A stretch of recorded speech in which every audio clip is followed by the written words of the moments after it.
આત્માને જગાડી દઈએ, વિશેષ પણ જગાડી દઈએ.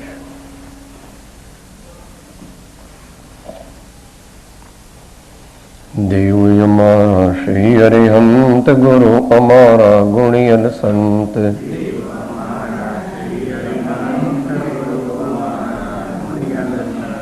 દેવ અમારા શ્રી અરિહંત ગુરુ અમારા ગુણિયલ સંત,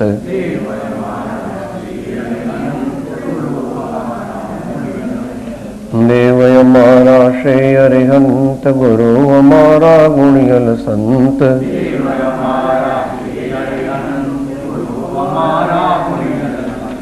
દેવ અમારા શ્રી અરિહંત ગુરુ અમારા ગુણિયલ સંત,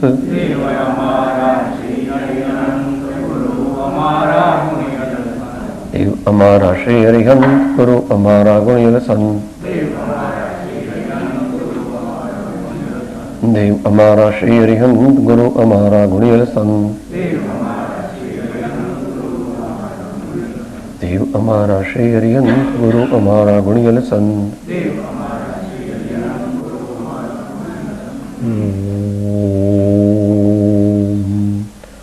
મોક્ષ માર્ગસ્ય નેતારમ ભેતારમ કર્મ બભૃતામ વિજ્ઞાતારમ વિશ્વતત્વાનામ વંદે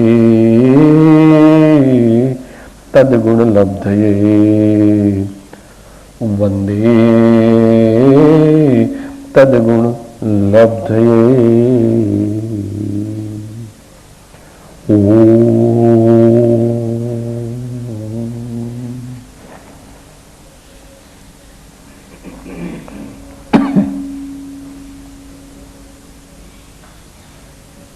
પૂજા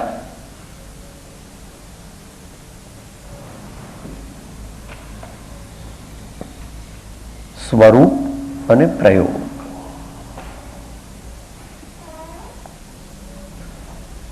હમણાં આપણે ધૂન બોલ્યા,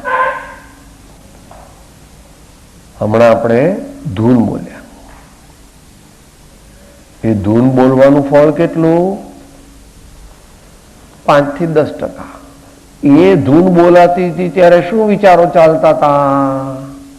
દેવ અમારા શ્રી અરિહંત એમ બોલતો તો ત્યારે ભગવાનની પ્રતિકૃતિ, મૂર્તિ, મુદ્રા એ આપણા હતા. આપણા ઉપયોગમાં શું વિચાર ચાલતા હતા? દેવ અમારા શ્રી અરિહંત. જો એ વિચાર ચાલતા હતા તો તારું કામ થશે, અને તે વખતે બીજા બધા વિચારો ચાલતા હતા તો કામ નહીં થાય. યોગની ક્રિયાને ઉપયોગ સાથે જોડો. યોગની ક્રિયાને ઉપયોગ સાથે જોડો તો કામ થાય. યોગના તો 5-10% છે, ઉપયોગના બાકીના ટકા 90%. ગુરુ અમારા ગુણિયલ સંત એમ બોલતા ગુરુદેવની, આચાર્યની, સંત ધર્માત્માઓની મુદ્રા અને એમનું જીવન આપણી નજર સમક્ષ. એટલે નજર એટલે આ નહીં, આંખ તો બંધ હતી. અંતરપટ ઉપર એમની મુદ્રા દેખાતી હતી.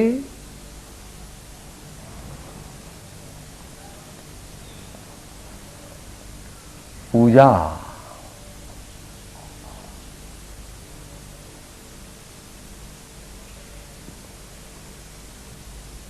પહેલા જો શાસ્ત્ર દ્રષ્ટિએ વિચારીએ તો દરેક સદગૃહસ્થે દરરોજ ભાવથી પૂજા કરવી જોઈએ. આઈડિયલ તો દ્રવ્ય ભાવથી કરવી જોઈએ, એટલે ચોખાને બધું રાખવું જોઈએ. અહીંયા આપણે નથી કરી શકતા એટલી આપણી કચાશ છે, પણ આપણી ભાવના તો એવી છે કે એ બધી વસ્તુઓ પણ આપણે રાખવી અને ચડાવવી.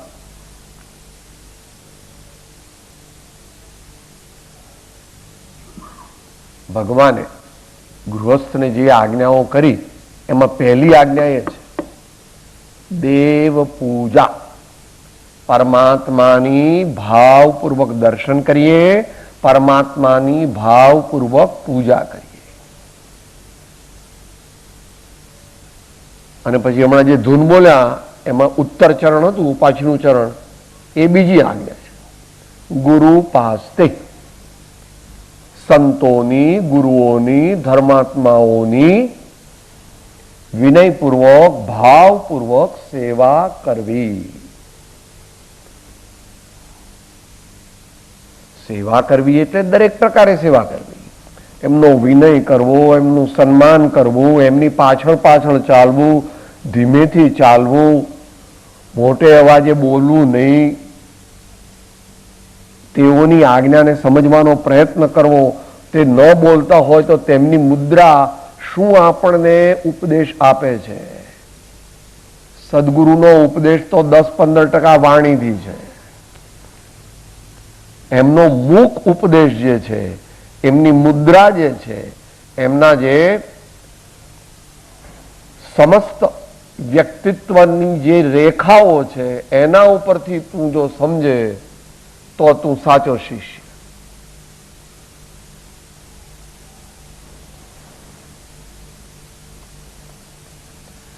પત્રાંક 172 લઈએ છે ને સત્પુરુષની ભક્તિ કરવામાં, એમાં બધું અગત્યનું છે.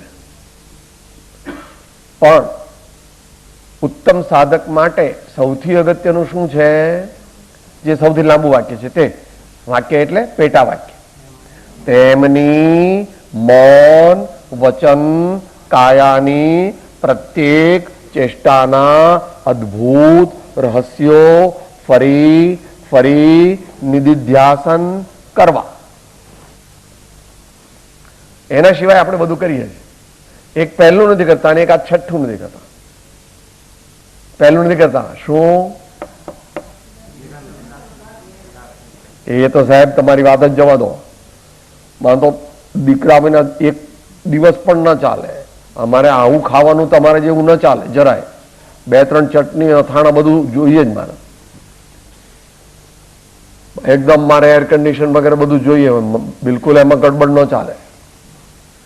નિરંતર રાગનું સેવન કરવું છે અને કરવી છે સત્પુરુષની ભક્તિ.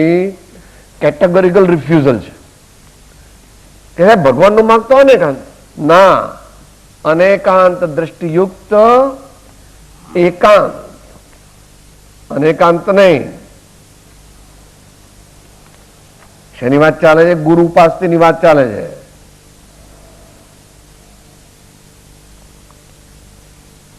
બસોમો આંક છે.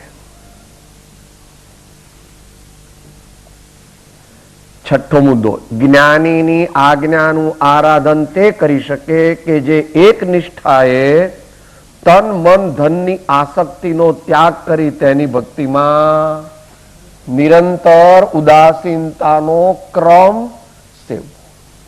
બધા એક સરખું ન કરી શકે એટલે ક્રમ મૂક્યો. ક્રમ કેમ મૂક્યો? નિરંતર ઉદાસીનતા સેવવી એમ લખવું હતું કે બધાની એક સરખી ઉદાસીનતા ન હોય. પ્રભુ પોતાની શક્તિ પ્રમાણે વૈરાગ્ય હોય.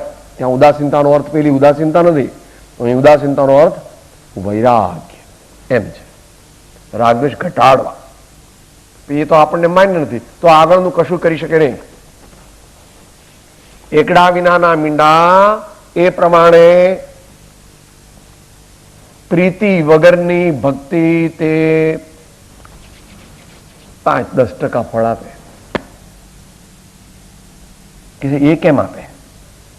તો કે તું ક્લબમાં ન ગયો અને પબમાં ન ગયો અને મંદિરમાં ગયો એટલો ભાવ સારો થયો. અને બીજું કે ભગવાનને માટે તે 10-20 રૂપિયા ખર્ચા, ચોખા લાવ્યો, ચંદન લાવ્યો, ફળ લાવ્યો, એટલું એટલે એટલું મળે. એટલું ભગવાનને ત્યાં તો પૂર્ણ ન્યાય છે કે મારા શિષ્યોનો તો મોક્ષ કરાવી દઉં અને મને ન માને એનો મોક્ષ ન કરવું. એવું ભગવાનને ન હોય.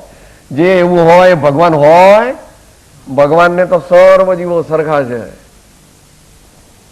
ગુરુ પાસ્તે, પછી સ્વાધ્યાય, અને પછી સંયમ, અને પછી તપ, અને પછી દાન. આમ તો બધું સાથે છે, પરંતુ ક્રમ આવી રીતે બતાવ્યો. માટે આપણે અવશ્ય પરમાત્માની ભક્તિ અને પૂજા કરવી. એ ભક્તિ અને પૂજા કથનચિત એક છે. પૂજા જે છે એ ત્રીજો ને ચોથો પ્રકાર છે. ભક્તિના કેટલા પ્રકાર સાથે બોલીએ? શ્રવણ કીર્તન ચિંતવન વંદન સેવન ધ્યાન લઘુતા સમતા એકતા નવધા ભક્તિ પ્રમાણ. 9 પ્રકારે આપણે પરમાત્મા અને સંતોની ભક્તિ કરવી. નવકાર મંત્રમાં બંને આવી જાય છે. આવે કે નહીં? ગુરુ આવે કે ના આવે?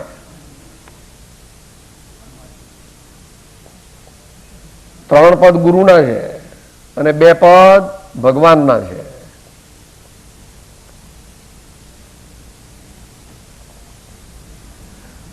ચોથો ને પાંચમો 2 પ્રકાર, એનું નામ પૂજા. શ્રવણ કીર્તન ચિંતન, પછી વંદન ને સેવન.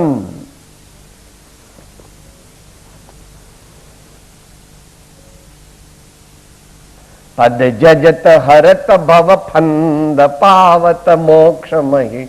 પદ જજત હરત ભવ ફંદ પાવત મોક્ષમહી.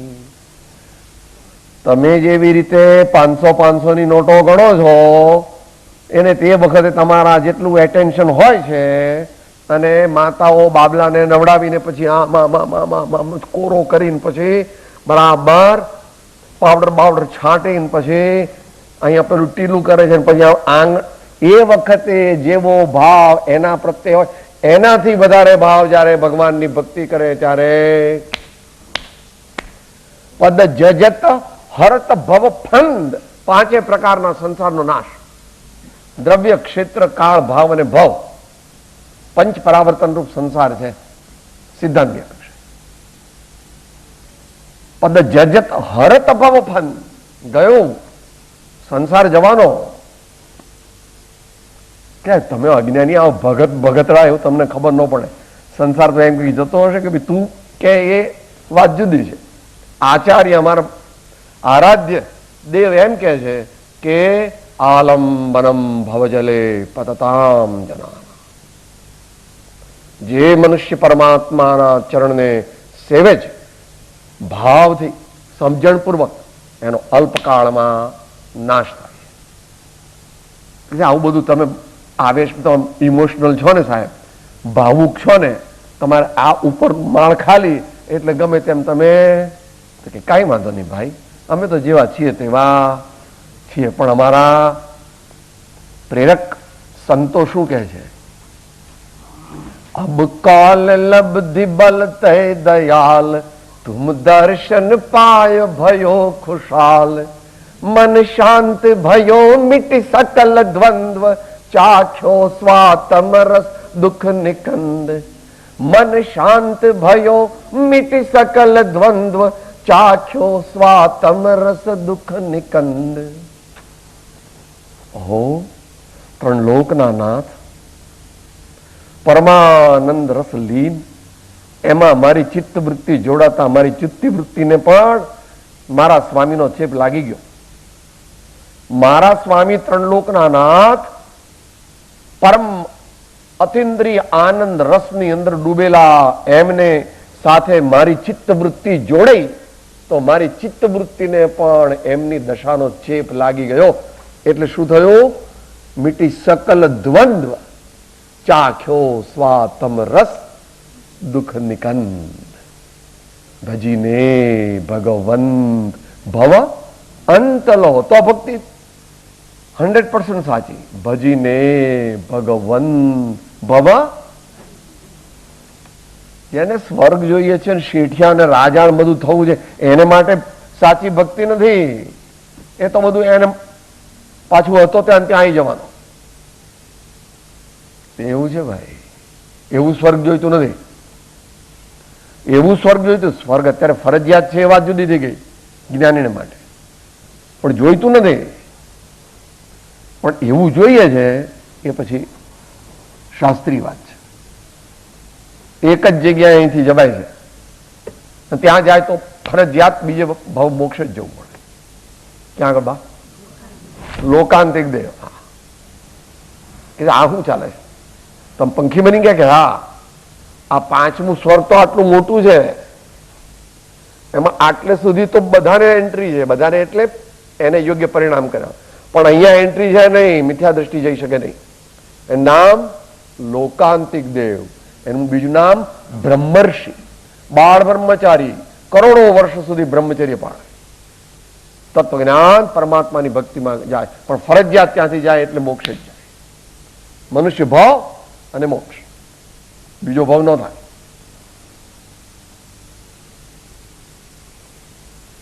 ભાવ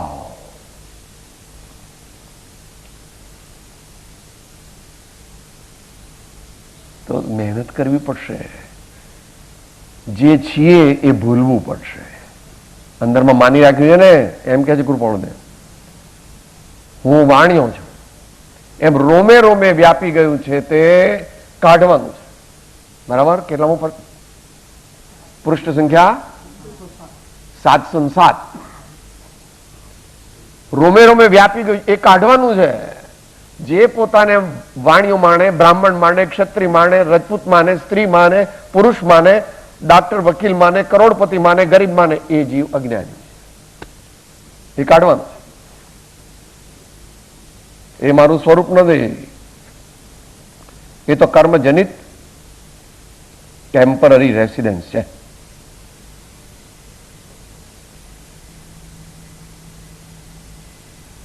ઘણી સાધના કરીએ છીએ પણ ભાવ નથી, એટલે સાધનાનું ફળ થતું, સાધનાનું પારમાર્થિક ફળ નથી થતું. આટલી બધી અત્યારે કેટલા પંચ કલ્યાણ પ્રતિષ્ઠાઓ, નવા નવા મંદિરો, કેટલી દીક્ષાઓ, બધું તો ઠીક છે, સારું છે, પણ એમાં જો ભાવ હોય તો પ્રશંસનીય છે, અને ભાવ ન હોય તો પ્રભુ જેવી મરજી જેની, જેવી જેની મરજી. એ કે આપણા હાથની વાત નથી. કોઈના ભાવ સુધરે કે કોઈના ભાવ બગડે એ નિશ્ચય નહીંથી આપણો અધિકાર નથી, પણ વ્યવહાર નહીંથી આપણે એવી જ જગ્યાએ જવું, એવી જ જગ્યાએ રહેવું, અને એવા જ પ્રકારના સંયોગને વિશે અવસ્થિતિ કરવી કે જ્યાં આગળ આપણું મન પરમાત્મામાં જાય, સદગુરુદેવમાં જાય, અથવા એમની આજ્ઞાના પાલનમાં જાય. આવું કરી શકતા નથી આપણે, પણ મેક્સિમમ ટ્રાય એવો કરવો. ગૃહસ્થ છીએ ને, હજુ મુનિ થયા નથી, સાચા મુનિ. નહીં તો કે મુનિ શું કરે કે મુનિને શુભ ઉપયોગ કેટલો હોય, કેટલો હોય જ નહીં. અપવાદ રૂપે